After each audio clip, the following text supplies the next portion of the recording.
चलिए वक्त हो चला है खबरों को विस्तार से देखने का।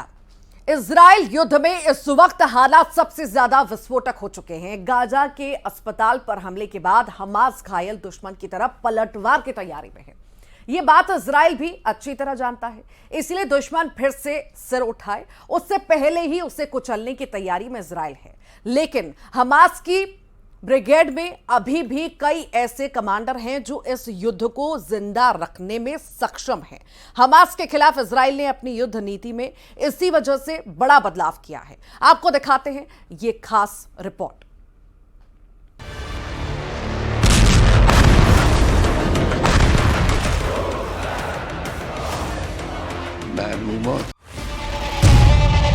खुफिया रिपोर्ट के मुताबिक हमास के 25,000 लड़ाकों ने उत्तरी गाजा में इजराइल की आईडीएफ के खिलाफ जबरदस्त जंग की तैयारी पूरी कर ली है।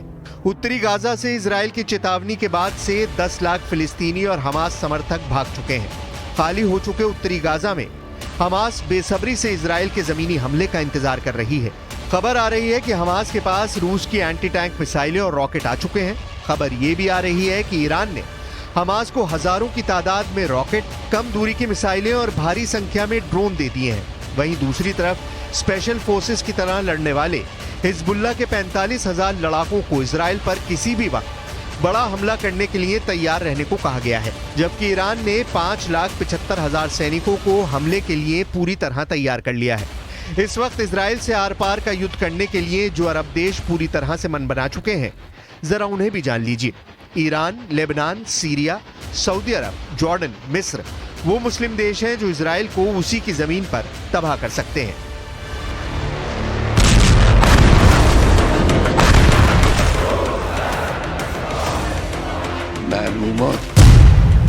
500 की मौत का बदला, जंग में उतरी मुस्लिम सेना।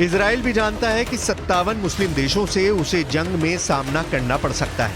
हम आपको बता दें कि इजराइल हमास की जंग में अब तक 4,500 से ज्यादा लोगों की मौत हो चुकी है। गाजा पट्टी में फिलिस्तीन और हमास के समर्थकों पर इजराइल यमराज बनकर टूट पड़ा है। उत्तरी गाजा से 10 लाख फिलिस्तीनी और हमास के लोग 14 किलोमीटर दूर दक्षिणी गाजा की तरफ भाग गए हैं।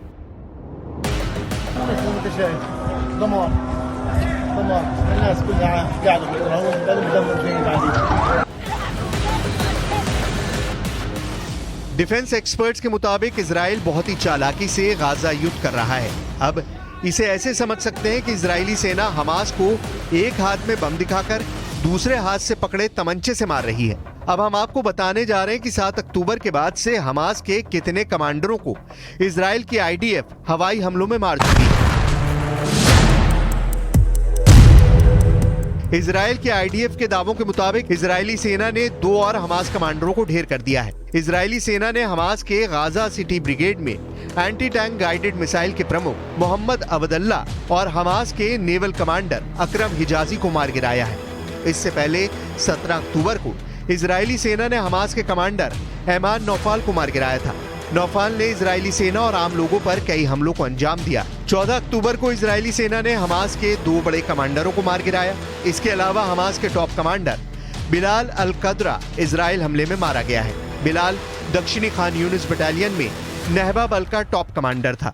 वहीं 7 अक्टूबर को इजराइल पर हुए हमले को लीड करने वाले कमांडर अली कादी को भी इजरायली सेना मार चुकी है। अली कादी को मारने का काम इजराइल की इंटरनल इंटेलिजेंस एजेंसी शिन बेत ने किया है।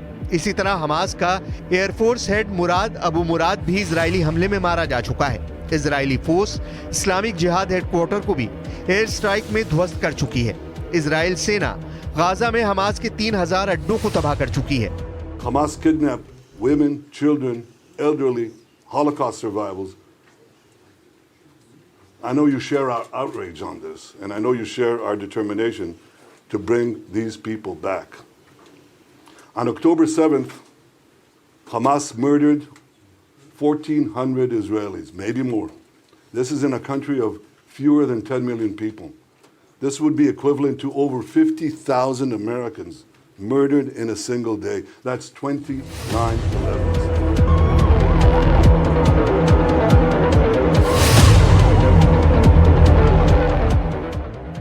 गाजा सिटी के अल अहली अरब सिटी हॉस्पिटल पर रॉकेट से हमला इजराइल ने किया या फिर फिलिस्तीन इस्लामिक जिहाद के लड़ाकों ने?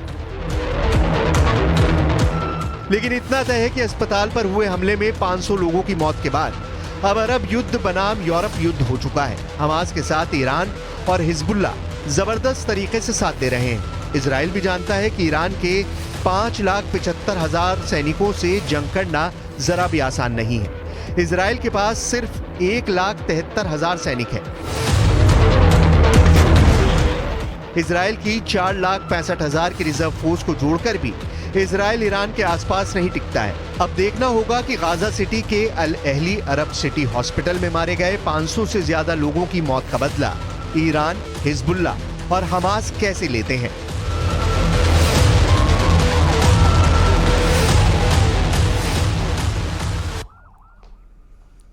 इजराइल को बार बार युद्ध की धमकी दे रहे ईरान को अमेरिका ने बड़ा झटका दिया है। ईरान ने ड्रोन प्रोजेक्ट और बैलिस्टिक मिसाइल प्रोग्राम को रोकने के लिए अमेरिका ने नए प्रतिबंध लगा दिए हैं। इन नए प्रतिबंधों पर अमेरिका समेत उसके 45 मित्र देशों ने हस्ताक्षर किए हैं। यानी कि अब ईरान को अपने मिसाइल और ड्रोन प्रोग्राम के लिए जरूरी कलपुर्जों की भारी किल्लत होने वाली है, क्योंकि ईरान इन दिनों अपने ड्रोन प्रोजेक्ट और बैलिस्टिक मिसाइल प्रोग्राम के विकास में पुरजोर तरीके से जुटा हुआ है, जिनमें इस्तेमाल होने वाले पार्ट के लिए वो कई विदेशी कंपनियों पर निर्भर है।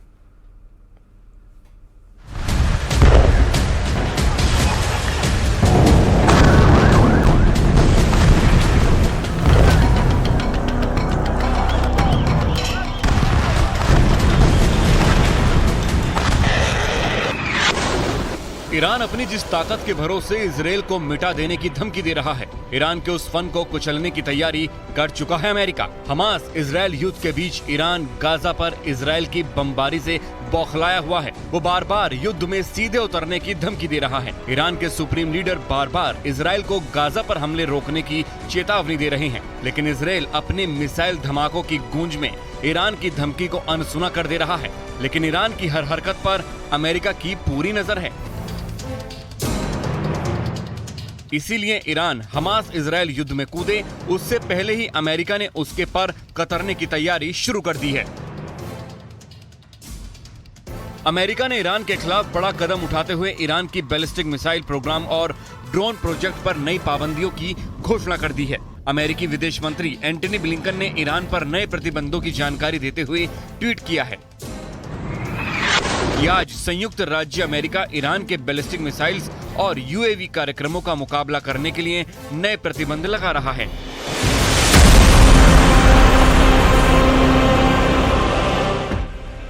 अमेरिका ने ईरान पर ये प्रतिबंध ऐसे वक्त में लगाए हैं जब ईरान के बैलिस्टिक मिसाइल और ड्रोन कार्यक्रम पर 2015 में सुरक्षा परिषद की ओर से लगाया गया प्रतिबंध खत्म होने वाला है। यानी कि ईरान जिन प्रतिबंधों के खत्म होने का बेसब्री से इंतजार कर रहा था, उसे अमेरिका ने नए सिरे से बढ़ा दिया है। इससे ईरान का आग बबूला होना तय है।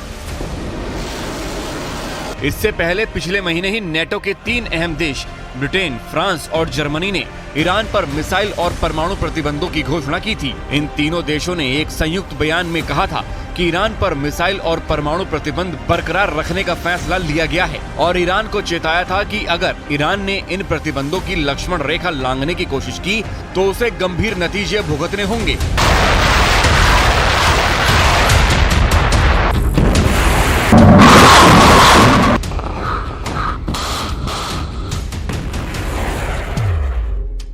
कुल मिलाकर अरब देशों का लीडर बनने की ईरान की चाहत पर अब अमेरिका समेत यूरोप के नेटो देशों ने पानी फेर दिया है। ईरान पर लगा नया अमेरिकी प्रतिबंध उसके लिए बड़ा झटका क्यों है, जरा इसे भी समझ लीजिए। दरअसल यूक्रेन रूस युद्ध में दुनिया ने कीव में ईरानी ड्रोन से मची तबाही देखी, जिसके बाद अमेरिका के कान खड़े हो गए। यूक्रेन से एक ईरानी ड्रोन के मलबे को हासिल कर जब उसकी जाँच की तो उसके होश उड़ गए। जांच में पता चला कि ईरानी ड्रोन में लगे आधा से ज्यादा कलपुर्जे अमेरिकी कंपनियों के बनाए हुए हैं। जिसके बाद अमेरिका को ईरान की चालाकी और चालबाजी समझने में देर नहीं लगी और उसने अमेरिकी कंपनियों से कल पुर्जे आयात करने वाली करीब 1 दर्जन विदेशी अंतर्राष्ट्रीय कंपनियों पर बैन लगा दिया। इससे ईरान छटपटा उठा क्योंकि कल पुर्जों की सप्लाई बंद होने तक ईरान का ड्रोन कार्यक्रम ठप पड़ गया, जिसके बाद वो रूस को भी ड्रोन सप्लाई नहीं कर पा रहा था। इसीलिए ईरान ने रूस के साथ समझौता कर मॉस्को के करीब एक ड्रोन फैक्ट्री लगाने का फैसला किया।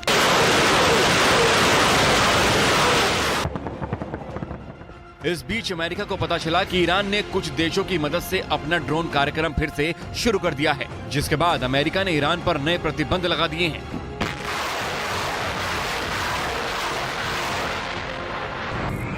नए प्रतिबंधों में ईरान के साथ साथ हांगकांग, चीन और वेनेजुएला के कुल 11 कारोबारियों, 8 संस्थाओं और 1 जहाज पर पाबंदी लगा दी गई है।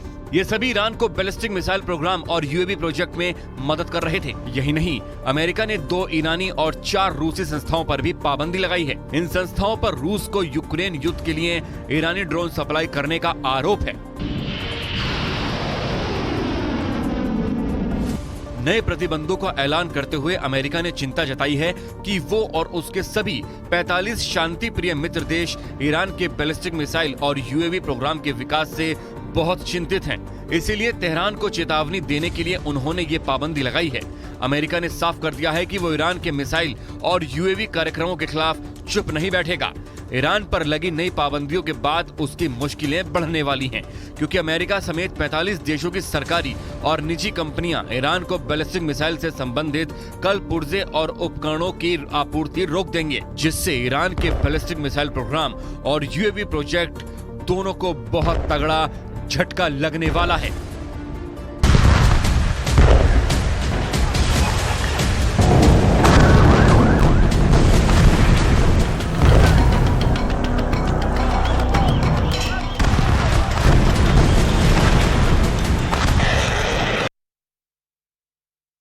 Indian council of medical research ICMR की एक कारगर रिसर्च में सामने आए हैं और पुरुषों के लिए भी अब गर्भ निरोधक इंजेक्शन बनाने की बात सामने आई है। दावा है कि 99% तक काम ये करता है। देखिए रिपोर्ट। मेडिकल साइंस लगातार तरक्की कर रहा है। अक्सर नई नई रिसर्च सामने आती रही है। अब पुरुषों के लिए गर्भ निरोधक इंजेक्शन आ गया है। दावा है कि इस इंजेक्शन के लगने के बाद 99% प्रेगनेंसी को रोका जा सकता है।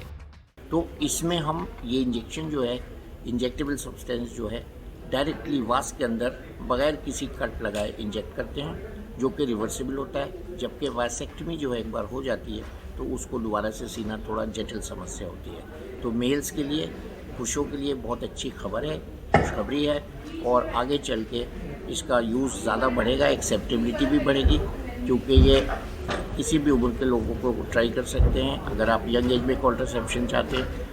खुद Indian council of medical research ICMR ने अपनी रिसर्च के बाद इसे पास किया है।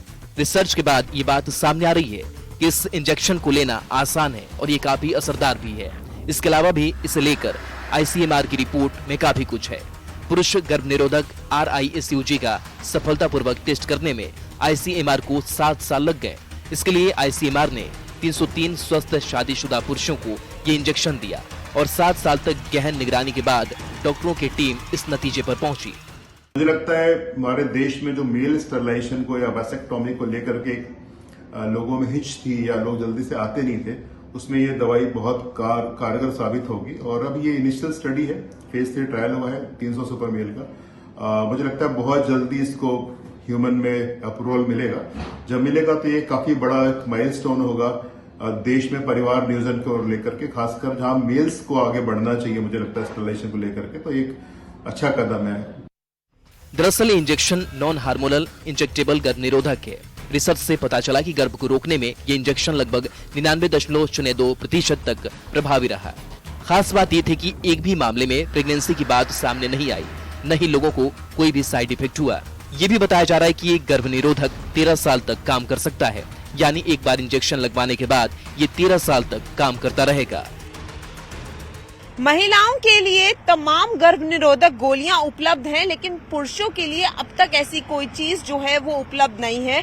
और इसी को लेकर आईसीएमआर पिछले 7 साल से काम कर रहा था, जिसमें एक बड़ी सफलता हासिल हुई है। आईसीएमआर को रिसर्च मिल गया है, जो कि बहुत ज्यादा इफेक्टिव है और बहुत ज्यादा सुरक्षित भी है। तो अब पुरुषों के लिए भी जो है गर्भ निरोधक इंजेक्शन जो है वो मिल गया है। और सबसे बड़ी बात ये है कि इस इंजेक्शन में कोई साइड इफेक्ट जो है वो नहीं पाया गया है। 303 पुरुषों पर यह अध्ययन हुआ था, पूरे करीब 7 साल लगे हैं, बारीकी से इस पर रिसर्च की गई है और ये भी पाया गया कि जो पुरुषों की वाइफ थी उन पर भी किसी तरीके का कोई साइड इफेक्ट नहीं था। और ये इंजेक्शन एक बार लगने के बाद 13 साल तक काम करता है और इसके कोई साइड इफेक्ट्स नहीं है। कैमरामैन मुनमुन के साथ फराह खान, न्यूज़ 18।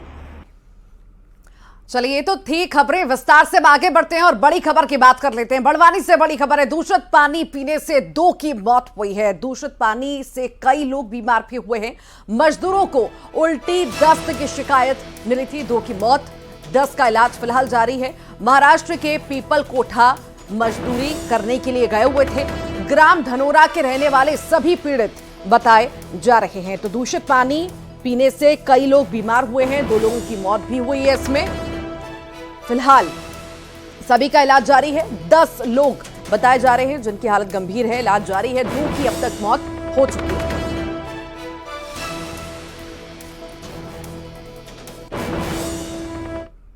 और इसी के साथ ही खबर असरदार के बुलेटिन में इतना ही।